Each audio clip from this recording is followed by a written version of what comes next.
नमस्कार, आप देख रहे हैं बात साफ है। मैं हूं आपके साथ विवेक शांडिल्य। क्या भारत को ड्रग्स का हब कहना सही है? डोनाल्ड ट्रंप एंड कंपनी आखिर भारत को निशाने पर क्यों ले रहे हैं? क्या भारत की तुलना पाकिस्तान के साथ करना ठीक है? बात ड्रग्स की हो रही है। पूरी दुनिया में ड्रग्स के चलन को लेकर हो रही है और इसमें भारत की भूमिका को लेकर राष्ट्रपति ट्रंप सवाल उठा रहे हैं। अमेरिकी राष्ट्रपति डोनाल्ड ट्रंप ने हाल ही में कांग्रेस को सौंपे गए एक प्रेसिडेंट डिटर्मिनेशन में भारत को अवैध ड्रग्स का उत्पादन करने और उनका ट्रांजिट करने वाले प्रमुख देशों में शामिल किया। एक रिपोर्ट के मुताबिक ट्रंप ने जोर देकर कहा कि अवैध पदार्थों का निर्माण और तस्करी अमेरिका और उसके नागरिकों की सुरक्षा के लिए एक बड़ा खतरा बनी हुई है।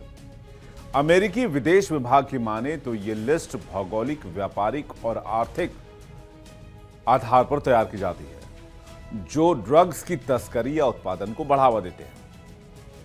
अवैध ड्रग्स और केमिकल्स की तस्करी में संलिप्तता के लिए पहचाने गए देशों की सूची में कई महाद्वीपों के देश शामिल हैं। एशिया में इसमें अफगानिस्तान, बर्मा, चीन, पाकिस्तान शामिल है, लेकिन आरोप भारत पर भी लगाए जा रहे हैं। बाकी देशों में Bahamas, Belize, Bolivia, Colombia, Costa Rica, Dominican गणराज्य, Ecuador, El Salvador, Guatemala, Haiti, Honduras, Jamaica, Laos, Mexico, Nicaragua, Panama, Peru और वेनेजुएला शामिल हैं। इन 23 देशों में से Afghanistan, Bolivia, Burma, Colombia, Venezuela सहित 5 देशों को ट्रंप ने पिछले साल के दौरान अपने अंतर्राष्ट्रीय मादक पदार्थ विरोधी प्रतिबद्धताओं को बनाए रखने या नशीली दवाओं के उत्पादन और तस्करी के खिलाफ पर्याप्त उपायों को लागू करने में साफ तौर पर फेल होने के लिए मार्क किया था। उन्होंने उत्पादन और व्यापार पर सार्वजनिक प्रतिबंध के बावजूद चल रही मादक पदार्थों की गतिविधियों के लिए खास तौर से अफगानिस्तान की आलोचना की थी। डोनाल्ड ट्रंप ने सिंथेटिक ओपिओइड, खास तौर पर फेंटेनाइल के जो खतरनाक प्रभाव हो रहे हैं अमेरिका के यंगस्टर्स पर, अमेरिका के लोगों पर, उसकी बातचीत की, जिसके बारे में उन्होंने कहा कि अमेरिका में एक गंभीर पब्लिक हेल्थ इमरजेंसी का कारण बन रहा है। राष्ट्रपति ट्रंप ने इन ड्रग्स से निपटने की तत्काल जरूरत पर बल दिया जो 12 साल से 44 साल की आयु के अमेरिकियों में डेथ का एक प्रमुख रीजन बनती जा रही है। साथ ही भारत पाकिस्तान सीमा पर ड्रोन से मादक पदार्थों की तस्करी के मामलों में भी एक तरह से वृद्धि देखी गई है। यानी यह संकट वैश्विक है।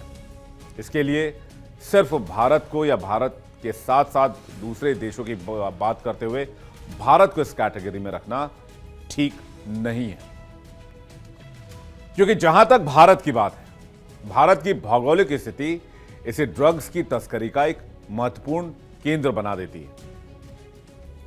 भारत एक ट्रांजिट हब की तरह है, न कि मैन्युफैक्चरिंग में शामिल है, क्योंकि ये 2 प्रमुख अफीम उत्पादक क्षेत्र, गोल्डन क्रिसेंट जिसमें पाकिस्तान, अफगानिस्तान और ईरान है, और गोल्डन ट्रायंगल जिसमें म्यांमार, लाओस और थाईलैंड है, इन दोनों के बीच आता है। और यह इलाका भारत में ड्रग्स की तस्करी के मुख्य सोर्स माने जाते हैं। पंजाब, राजस्थान और जम्मू कश्मीर की सीमा से पाकिस्तान से हेरोइन की तस्करी की जाती है। ड्रोन का इस्तेमाल करके भी सीमा पार ड्रग्स भेजे जाने के कई मामले सामने आए हैं। पूर्वोत्तर राज्यों, खास करके मणिपुर, मिजोरम और नागालैंड के रास्ते म्यांमार से भी ड्रग्स तस्करी होती है। इसके अलावा मुंबई, गुजरात, केरल और तमिलनाडु जैसे तटीय इलाकों में सिंथेटिक ड्रग्स और उनके कच्चे माल की तस्करी के लिए इन इलाकों का उपयोग होता है। भारत में डार्कनेट के माध्यम से भी ड्रग्स का कारोबार तेजी से बढ़ा है, जिसमें क्रिप्टो करेंसी का उपयोग पेमेंट के लिए किया जाता है। लेकिन भारत सरकार ने जिस तरह से इन ड्रग्स माफियाओं पर नकेल कसी है, जिस तरह से इन पर एक्शन लिया है, वो भी काबिले तारीफ है। भारत सरकार और उसकी एजेंसियां जैसे narcotics control bureau NCB drugs के अवैध व्यापार के खिलाफ लगातार कार्रवाई कर रही है। 2024 में विभिन्न कानून प्रवर्तन एजेंसियों ने भारी मात्रा में नशीली दवाएं जब्त की, जिनमें भांग, हेरोइन, सिंथेटिक ड्रग्स शामिल थे। दिल्ली और महाराष्ट्र जैसे राज्य में कोकेन जब्ती के बड़े मामले सामने आए। ड्रग्स के अवैध उत्पादन और तस्करी में शामिल कई गिरोहों को न सिर्फ बस्ट किया गया बल्कि इसमें शामिल लोगों को गिरफ्तार किया गया।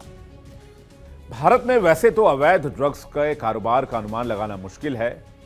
इसकी वजह यह है कि एक गुप्त और अवैध अर्थव्यवस्था का हिस्सा है। हालांकि कुछ रिपोर्ट्स और सरकारी आंकड़ों से इसके पैमाने का अंदाजा लगाया जा सकता है। सरकार और कानून प्रवर्तन एजेंसियां जैसे कि नारकोटिक्स कंट्रोल ब्यूरो हर साल भारी मात्रा में ड्रग्स जब्त करती हैं। जब्त किए गए ड्रग्स के मूल्य से कारोबार के पैमाने का अंदाजा मिलता है। 2024 में केंद्रीय गृह मंत्री अमित शाह ने बताया कि अकेले साल 2024 में 16,914 करोड़ रुपए के नशीले पदार्थों को जब्त किया गया, जो अब तक की सबसे बड़ी जब्ती थी। नवंबर 2023 तक विभिन्न एजेंसियों ने 30,000 करोड़ रुपए से अधिक की ड्रग्स जब्त की थी। जून 2022 से मार्च 2023 के बीच 7,117 करोड़ रुपए की ड्रग्स जलाई गई। एक और रिपोर्ट के अनुसार इसी समय काल में कुल 22,000 करोड़ रुपए की ड्रग्स जब्त की गई। ये आंकड़े केवल जब्त किए गए ड्रग्स के हैं। अवैध कारोबार का वास्तविक मूल्य इससे ज्यादा हो सकता है, क्योंकि जब्त की गई मात्रा का जो हिस्सा है वो कुल कारोबार का एक छोटा ही हिस्सा होता है। विशेषज्ञों का मानना है कि यह कारोबार कई लाख करोड़ रुपए का हो सकता है। सामाजिक न्याय और अधिकारिता मंत्रालय के एक सर्वेक्षण के मुताबिक देश में 3 करोड़ से ज्यादा लोग कैनबिस यानी कि भांग का इस्तेमाल करते हैं, जबकि 1 करोड़ से ज्यादा लोग कोकेन, अफीम और दूसरी अवैध नशीली पदार्थों का सेवन करते हैं। नशा मुक्ति के लिए चल रहे सरकारी कार्यक्रम के तहत 2023-24 में लगभग 6 लाख से अधिक लोगों को मदद मिली, जो पिछले साल की तुलना में काफी कम है, यानी कि इस तरफ लोग कम आए। वैसे तो नशीली दवाओं के इस्तेमाल से होने वाली मौत के सटीक आंकड़े उपलब्ध नहीं है, क्योंकि कई मौतें सीधे तौर पर ड्रग्स के ओवरडोज या आत्महत्या के रूप में दर्ज नहीं होती हैं। हालांकि राष्ट्रीय अपराध रिकॉर्ड ब्यूरो यानी कि एनसीआरबी और अन्य रिपोर्ट से कुछ फिगर्स मिल जाते हैं। 2019 के एनसीआरबी के आंकड़े बताते हैं कि हर दिन औसतन 21 लोग ड्रग्स या शराब की लत के कारण आत्महत्या कर लेते हैं। ओवरडोज के कारण भी बड़ी संख्या में मौतें होती हैं। एक रिपोर्ट के मुताबिक 2017 में अवैध ड्रग्स के कारण भारत में 22,000 से अधिक मौत हुई। पंजाब जैसे राज्य में जहां नशीली दवाओं का दुरुपयोग एक बहुत बड़ी समस्या बन चुका है, नशीली दवाओं के ओवरडोज से होने वाली मौत के सबसे ज्यादा मामले इसी राज्य से सामने आते हैं। अवैध ड्रग्स का कारोबार एक गंभीर समस्या है, जो न केवल आर्थिक हानि का कारण बनता है बल्कि समाज के स्वास्थ्य के लिए और भारत के भविष्य के लिए भी बहुत बड़ा खतरा है। बात साफ है कि भारत खुद ड्रग्स के खिलाफ, अवैध ड्रग्स के खिलाफ एक बड़ी जंग लड़ रहा है। ऐसे में अमेरिका को भारत पर आरोप लगाने से पहले अपनी गिरेबान में जरूर देखना चाहिए, क्योंकि भारत तो ये लड़ाई लड़ ही रहा है और भारत ने ड्रग्स के खिलाफ कार्रवाई करके अमेरिका की सहायता भी इस लड़ाई में की है। और जिस तरह से अमेरिका में ड्रग्स का चलन बढ़ा है, भारत ने अमेरिका के साथ कंधे में कंधा मिलाकर ड्रग्स के खिलाफ इस लड़ाई में, इस मुहिम में हिस्सा लिया है, क्योंकि अमेरिका में ये एक महामारी बन चुका है। अमेरिका में 12 साल से ही बच्चे ड्रग्स की लत के शिकार होने लग जाते हैं। ड्रग्स या फिर जिसे आप अवैध नशा भी कह सकते हैं, यह अमेरिका में एक बहुत गंभीर समस्या बन चुकी है, जिसे यह महाशक्तिशाली देश भी कंट्रोल नहीं कर पा रहा है।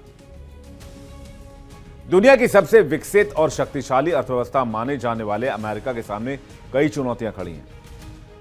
तकनीकी, शिक्षा और स्वास्थ्य क्षेत्र में बड़ी उपलब्धियां हासिल करने के बावजूद अमेरिका एक गंभीर सामाजिक स्वास्थ्य संकट और महामारी से जूझ रहा है, जिसका नाम है ड्रग्स की लत और उसका फैलाव। ड्रग्स का मुद्दा वहां सिर्फ एक व्यक्तिगत आदत का मामला नहीं है, बल्कि ये नेशनल हेल्थ इमरजेंसी, अपराध और अर्थव्यवस्था और समाज के ढांचे तक को प्रभावित करने वाला एक गहरा संकट बन चुका है।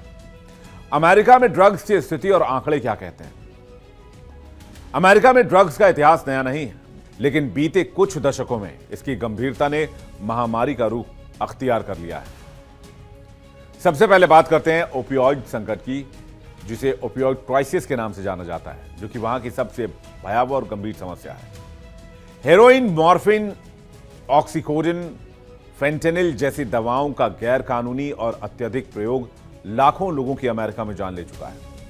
सरकारी आंकड़ों के मुताबिक हर साल अमेरिका में 70,000 से अधिक लोग ड्रग्स की अधिक खुराक यानी कि ओवरडोज से मर जाते हैं।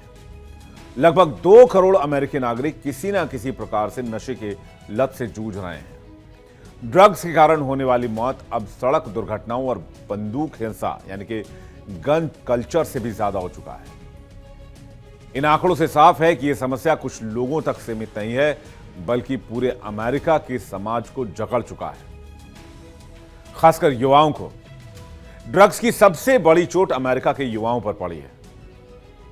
शैक्षिक गिरावट, स्कूल और कॉलेज जाने वाले युवा जब नशे में डूबते हैं तो उनकी पढ़ाई लिखाई प्रभावित होती है। कई प्रतिभाशाली छात्र बीच में ही पढ़ाई छोड़ देते हैं, जिससे करियर का नुकसान होता है। नशे की लत करियर पाने और करियर बनाने में बाधा बन जाती है। इसके अलावा ड्रग्स अवसाद, तनाव और आत्महत्या जैसे मानसिक रोगों को पैदा करती है। फिर ड्रग्स की लत अपराध की ओर ले जाती है। कई युवा नशे के लिए पैसा जुटाने के लिए चोरी और अपराध की दुनिया में कदम रख देते हैं। कुल मिलाकर अमेरिका में ड्रग्स की समस्या केवल एक स्वास्थ्य संकट नहीं है, बल्कि एक महामारी है। यह समस्या किसी एक राज्य और समुदाय तक सीमित नहीं है, बल्कि पूरे अमेरिका को खा रही है। लाखों लोगों की जान और करोड़ों परिवारों का भविष्य इस लत की वजह से खतरे में है। अगर अमेरिका को इस समस्या से निजात पाना है तो इसका इल्जाम वो भारत पर फोड़कर, दूसरे देशों पर मढ़कर, दूसरे देशों को जिम्मेदार ठहराकर कभी नहीं इस समस्या का हल कर सकते हैं। अगर अमेरिका को वाकई इस समस्या से निकलना है तो अमेरिका को अमेरिका के अंदर चल रहे ड्रग कार्टेल को पकड़ना होगा, उन पर कठोर कार्रवाई करनी होगी, उन पर एक्शन लेना होगा, जीरो टॉलरेंस की नीति अपनानी होगी। बस ये कह देने से काम नहीं चलेगा कि अमेरिका में आ रहे ड्रग्स के लिए भारत भी जिम्मेदार है। जी नहीं, अमेरिका में पहुंच रहे ड्रग्स के लिए अगर कोई जिम्मेदार है तो वो सिर्फ अमेरिका है, वहां के लोग हैं, वहां का माफिया तंत्र है और अमेरिका के वो सिंडिकेट हैं जो ड्रग्स को प्रमोट करते हैं और ड्रग्स को बेचते हैं। इसलिए अमेरिका को ये लड़ाई खुद लड़नी होगी।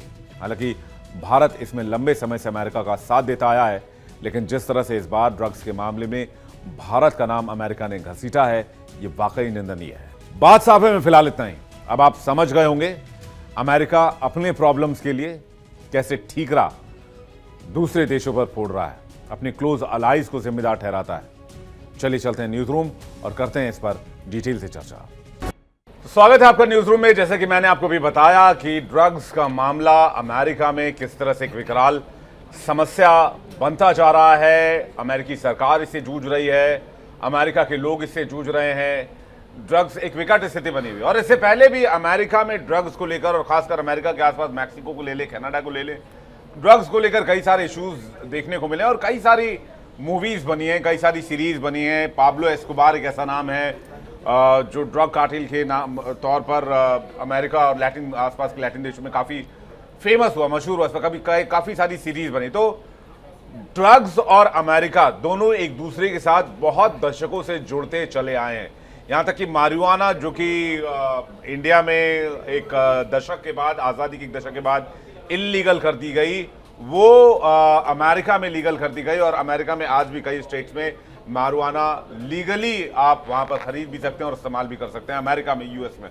तो और इसके बाद डोनाल्ड ट्रंप का ये कहना कि भारत जो है और पाकिस्तान जो है वो ड्रग्स की फैक्ट्री है और भारत के साथ, पाकिस्तान के साथ भारत का कंपेयर कर देना, ये थोड़ा सा समझ में नहीं आ रहा है डोनाल्ड ट्रंप आखिर कहना क्या चाह रहे। तो मैंने आपको बताया कि ड्रग्स कंजम्पशन के मामले में अमेरिका कहां पर है और ड्रग्स कंजम्पशन और ड्रग्स को प्रोक्योरमेंट और मैन्युफैक्चरिंग को लेकर जो एलिगेशन है डोनाल्ड ट्रंप का, वो कैसे निराधार है। तो आखिर डोनाल्ड ट्रंप ऐसा क्यों कर रहे हैं? ट्वीट में भारत के प्रधानमंत्री की तारीफ करते हैं, दूसरी तरफ भारत पर एलिगेशन लगाते हैं, कभी टैक्स का महाराजा बताते हैं, कभी टैरिफ को लेकर वार करते हैं, कभी रशियन ऑयल खरीदने को लेकर एलिगेशन लगाते हैं, कभी कहते हैं रूस को फंड कर रहा है, यूक्रेन के खून से भारत के हाथ रंगे हुए, तो अब कह रहे हैं कि वो भारत जो है वो ड्रग्स की फैक्ट्री है। आखिर ऐसा क्यों है, इसको समझने के लिए हाजिर हैं हम न्यूज रूम में आपके साथ। मेरे साथ शिवम है, मेरे साथ आशीष है और साथ ही साथ यश है मेरे साथ बातचीत करने के लिए। मैं सबसे पहले आशीष आपसे समझना चाहूंगा क्या डोनाल्ड ट्रंप कंफ्यूज हैं भारत को लेकर, भारत के नेतृत्व को लेकर? नहीं, मुझे नहीं लगता कि डोनाल्ड ट्रंप किसी भी तरह से कंफ्यूज हैं। डोनाल्ड ट्रंप की दो अलग अलग बातें। आपने अभी ड्रग्स की बात कही। ड्रग्स में जो उन्होंने सूची जारी की है, उस सूची में इस बात का भी जिक्र है कि ऐसा नहीं है कि ये मुल्क जो है वो ड्रग्स के खिलाफ कार्रवाई नहीं कर रहे हैं, लेकिन हाँ, ड्रग्स का कारोबार है। अब इस बात को समझना पड़ेगा कि हमारे मुल्क में जो ड्रग्स है वो हमारे नौजवान नस्लों को, जो नस्लें हैं उनको कितना खोखला करता जा रहा है। अगर मैं 2024 के आंकड़े को आपके साथ साझा करूं तो तकरीबन हमारे मुल्क में 25,000 करोड़ की जो ड्रग्स है वो पकड़ी गई थी, जो अलग अलग फॉर्म में 25,000 करोड़ की ड्रग्स पकड़ी गई थी। अब इस बात को भी समझना पड़ेगा कि ये सारी जो ड्रग्स की जो खेप है वो आती पाकिस्तान से है, और उसके बाद ये हमारे देश को खोखला करने में पाकिस्तान की भूमिका है। तो यहाँ पर डोनाल्ड ट्रंप साहब जो कहना चाह रहे हैं वो ये भी कह रहे हैं कि जिस मुल्क में ये ड्रग्स चल रही है वो मुल्क काम कर रहा है। अगर इसमें बात करें, अभी डिबेट के शुरुआत में एक टॉपिक आया था कि भारत को लेकर क्या ट्रंप कंफ्यूज हैं। अभी हमने बात करी ड्रग्स की, हमने पाब्लो एस्कोबार, हमने लैटिन अमेरिका, सब कुछ हमने डिस्कस करा इस टाइम पे। अगर हम एक बार बात करें ट्रंप के नज़रिए से, ट्रंप हाल ही में अभी इंग्लैंड गए थे, रॉयल डिनर किया, वहाँ पे डिनर टेबल पर उन्होंने स्पीच दी कि मैं पहला यूएस प्रेसिडेंट हूँ और मैं बहुत खुशकिस्मत समझता हूँ अपने आप को कि मैं यहाँ पे आके अपने देश को और कल्चर को रिप्रेजेंट कर रहा हूँ। लेकिन बात समझने की ये है कि ट्रंप क्या वर्ल्ड स्टेज पे आज भी उसी छवि को बनाना चाह रहे हैं कि मेरा देश और मेरी वजह से डोनाल्ड ट्रंप के उस वर्चस्व में क्या वो सबसे नंबर 1 देश है, क्या वो सुपर पावर है? और अगर है, और अगर जो फैक्ट्स हैं, अगर है नहीं है वो अलग बात है, लेकिन वो उन फैक्ट्स को वर्ल्ड स्टेज पे ऐसे पोर्ट्रे कर रहे हैं आज के समय में कि पूरा दुनिया, चाहे वो आपका यूरोप हो, चाहे आपका वो वेस्टर्न कंट्रीज हो, चाहे आपके वो एशिया हो, वो वहां सब अपना दिखाना चाह रहे हैं कि यूएस की वजह से पूरे देश की, पूरे वर्ल्ड की पॉलिसीज होनी चाहिए।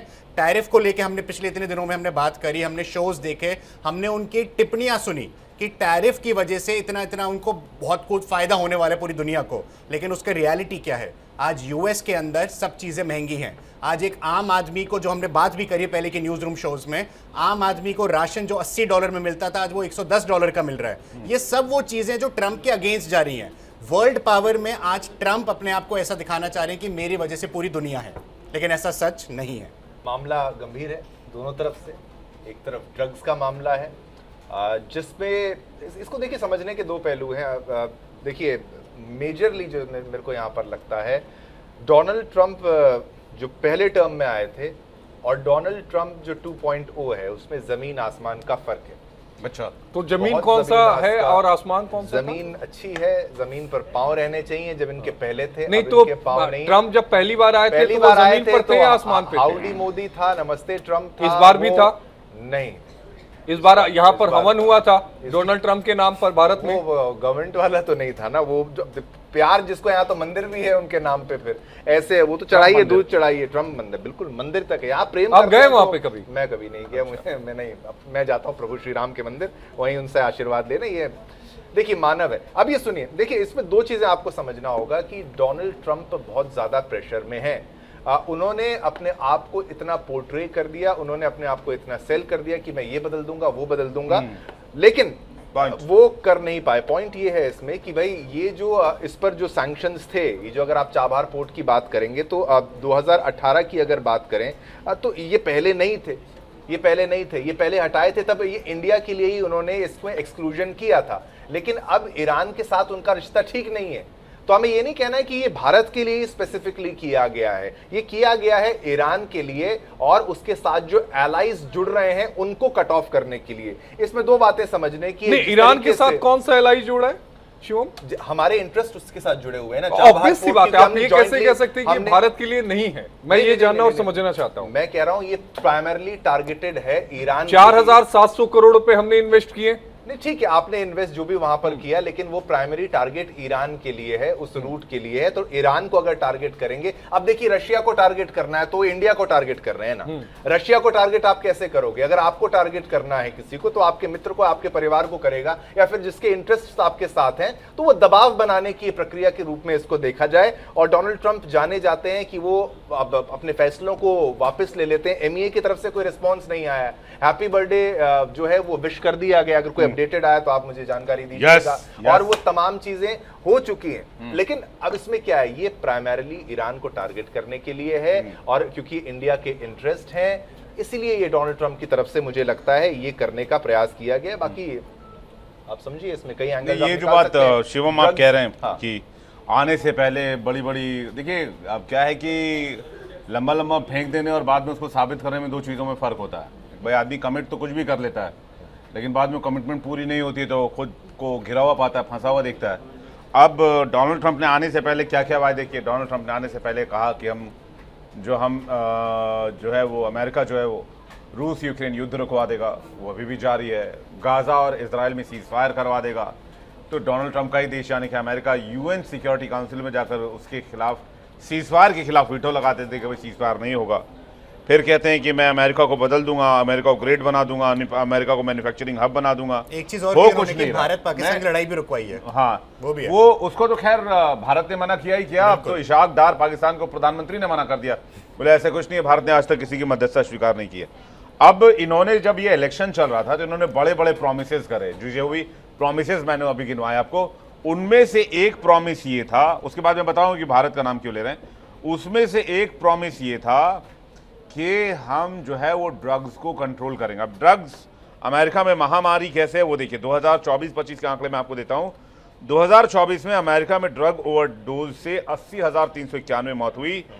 2023 के 1,10,37 मौतों से 26% की कमी है, लेकिन नंबर्स कम नहीं है।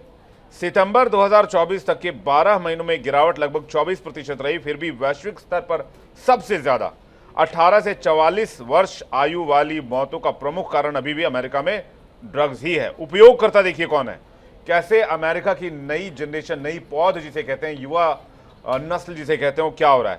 12 साल से अधिक के 47.7 मिलियन अमेरिकी, जब जो अमेरिका की आबादी का लगभग 17% है, पिछले 30 दिनों में अवैध ड्रग्स का उपयोग करते हुए पाए गए हैं। मारिजुआना सबसे आम है, जो कि 21.8% लोगों ने पिछले साल उपयोग किया। उसके बाद ओपिओइड्स है, जो कि 3.4%, जो ओपियम से बनता है, जो अफगानिस्तान में और पाकिस्तान में सबसे ज्यादा मेजर उगाया जाता प्रोड्यूसर है। तो अफगानिस्तान ही हाँ है। वही मैं कह रहा हूँ। और इससे राज्य कौन कौन से प्रभावित हैं? वेस्ट वर्जीनिया है, टेनेसी है, केंटकी है, साउथ कैरोलिना है, लुसियाना है, वॉशिंगटन डीसी सबसे ज्यादा प्रभावित है, जहां ओवरडोज और मौत प्रति व्यक्ति सबसे ज्यादा है। 2025 में नेवादा सबसे अगर बात करें तो खराब राज्य के तौर पर उभरा, चौथे सबसे खराब राज्य के। इसके विपरीत हवाई में, मोन्टाना में और मिनीसोटा में हालात थोड़े बेहतर हैं।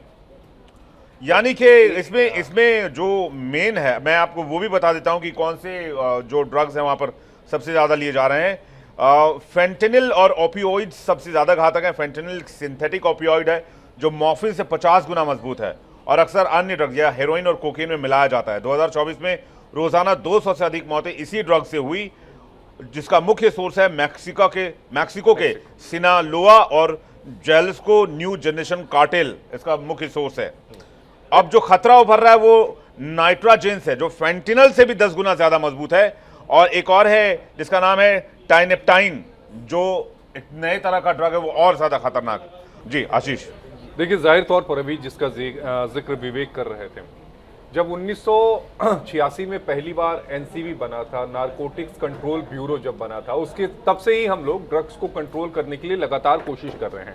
लेकिन एक डेटा यहां पर दर्शकों के साथ साझा करना बेहद जरूरी है कि पिछले 10 सालों में हमने ड्रग्स को कंट्रोल करने के लिए क्या किया। मुद्रा पोर्ट जो गुजरात में है, वहां पर सबसे बड़ी तादाद में हमने ड्रग्स को वहां पर सीज किया था। 21,000 करोड़ यानी 3 अरब डॉलर की जो ड्रग्स थी वो हमने सीज की थी। 3 किलो हेरोइन थी, यहां पर 3,000 किलो की हेरोइन जो थी वो पकड़ी गई थी और 2100 करोड़ उसकी कीमत थी। भारत की आप भौगोलिक दृष्टिकोण से आप समझिए कि हम ड्रग्स को बनाते नहीं, हमारे मुल्क में ये सब बनता नहीं है। अफगानिस्तान और पाकिस्तान के जरिए ये भारत ट्रैवल होता हुआ म्यांमार, इसके अलावा लाहौस, इसके अलावा फिर उसके आगे की साइड थाईलैंड वगैरह के साइड ये ड्रग्स निकल जाता है। तो हमारा ये जो भौगोलिक परिस्थिति है उसकी वजह से ये ड्रग का जो सिंडिकेट है उसके बीच में हम पड़ते हैं, इसलिए यहां पर ड्रग्स आ रहा है। हालांकि हमारी तरफ से पूरी कोशिश की जा रही है कि सिंडिकेट को पूरी तरीके से नेस्तानाबूद कर दिया जाए, काफी हद तक। शिवम, ठीक है। नहीं, अब इसमें एक देखिए मैं आपको बता रहा हूँ, दो चीज़ें हैं। एक तो जो डोनाल्ड ट्रंप की तरफ से किया गया, डोनाल्ड ट्रंप के बिहेवियर को भी थोड़ा समझना है। इनके जो ज़्यादा करीबी हैं उनको इन्होंने ज़्यादा परेशान किया है, जो मतलब भी सटला तक गईला बेटा। हाँ, मतलब ये ऐसे दोस्त हैं जो ज्यादा इनसे दोस्ती करना बड़ा खतरनाक हो सकता है। लेकिन इसमें हमें ये समझना होगा कि अगर चाबहार पोर्ट पर ये इफेक्ट आता है तो ईरान के पास ऑप्शंस क्या हैं। ये चाइना को इसमें फायदा होने वाला है, पाकिस्तान को इसमें फायदा होने वाला है, उनको लेवरेज मिलेगी। ये भारत के लिए तो एक ऑल्टरनेटिव रूट की तरह ही था। इसमें हमें पाकिस्तान को अवॉइड करने के लिए हमें स्पेसिफिक रूट चाहिए था। अब ये बिल्कुल हमारा इसमें इंटरेस्ट है। मुझे लगता है कि भाई थोड़ा और यहाँ पर अगर कोई, मुझे ये लगता है कि ट्रंप आने वाले समय में हो सकता है फिर से अपना फैसला वो पलट दें। प्राइमरली उन्होंने ये संकेत दिया है क्योंकि मोदी एक अच्छे दोस्त हैं, वो कहते हैं बहुत शानदार हैं। अब अभी लेटेस्ट में भी यश ने जिस तरीके से बताया कि भाई फिर से वो तारीफ करते हुए नजर आ रहे हैं मोदी की। तो आपको ये समझना होगा ये अभी ईरान के नाम पर ये टारगेट हुआ है भारत पर। तो चाबहार पोर्ट को अगर हम देखा जाए तो रशिया के नाम पर फिर ऑयल इंपोर्ट्स का बहाना। तो इंडिया, मुझे लगता है कि हेडलाइंस ये बन जाती हैं। और जो ड्रग्स वाला मामला है, आप लोगों ने खुद बताया कि भाई कैसे अमेरिका ड्रग्स की मार जो है वो झेल रहा है। आप ये समझ लीजिए कि भाई अफगानिस्तान में भी तो उनकी प्रेजेंस थी, तो ओपीएम वाला मुद्दा वहां क्यों नहीं सुलझा लिया। अब क्रिएट किसने किया था अफगानिस्तान वाला मुद्दा? मेक्सिको का बॉर्डर ज्यादा पास है कि भारत का बॉर्डर या तमाम चलिए border? ये सब तो लगा ही रहेगा। लेकिन कार्टेलाइजेशन को टेररिज्म की श्रेणी में डालने वाले डोनाल्ड ट्रंप हैं। लेकिन वहां पे जो ये रिव्यूज आ रहे हैं कि ये लेकिन उस उनके जड़ को जो खत्म भी कर रहे हैं। सहयोगी है जो ये भारत का नाम इस लिस्ट में डलवा रहे हैं, उनको ये चीज़ें बहुत सोच समझकर, बहुत एहतियात के तौर पर करनी चाहिए, क्योंकि पूरी दुनिया में कहीं भी ऐसे स्टेटमेंट को या फिर इस तरह की थ्योरी को एक्सेप्टेंस नहीं मिलेगी कि भारत किसी भी तरह से ड्रग्स के प्रोडक्शन में या फिर सप्लाई चेन में कहीं से भी भागीदार है या हिस्सेदार है। इसके अलबत्ता इसके उलट ये कि भारत सबसे ज़्यादा कार्रवाई करने वाले मुल्कों में से एक है, और सबसे ज़्यादा कंजम्पशन की अगर बात की जाए तो वो हमें अमेरिका और बाकी कुछ के वेस्टर्न कंट्रीज़ में देखने को मिलती है। बहरहाल न्यूज़ रूम में इतना ही, और इंडिया डेली पर खबरें लगातार जारी हैं। वक्त एक ब्रेक का है, फौरन लौट रहे हैं, बने रहिए हमारे साथ।